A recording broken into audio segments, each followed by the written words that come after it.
Now I must put them all back on the shelves.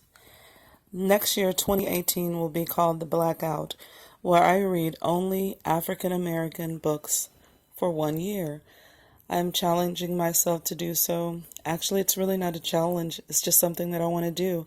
I have books on my shelf from Stephen King that I bought when it first came out, and I've been wanting to read it for years and still haven't. So why not just read what I want to read next year?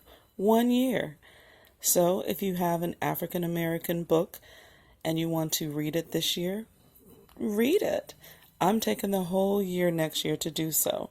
So all the Africans that are in Jamaica, Cuba, St. Vincent, St. Thomas, all the islands and continents of Africa as well, I'm reading this year. No one said I'm going to leave those books behind. Is there a problem with me reading only African American authors in 1 year?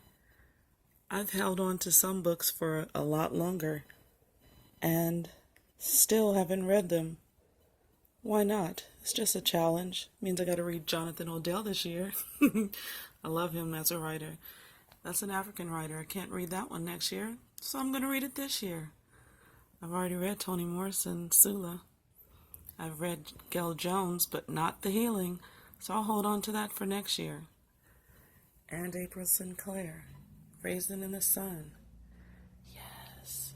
As much as I love my man right here, Geronimo Pratt, the writer is not an African American. He's white. And so guess what? I get to read about him this year. It's just a challenge, folks. It's just a challenge. I'm not trying to push my blackness on anybody because it's already there.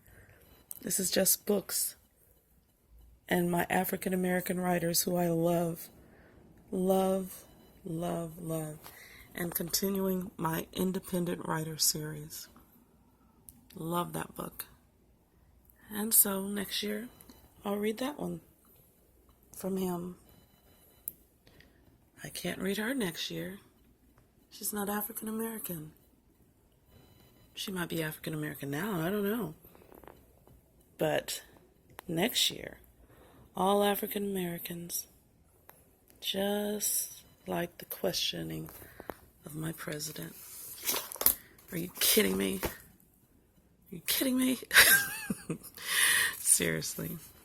I can't wait to read this, and this, and this, and this year. Because next year, it's all about African Americans on top of African Americans.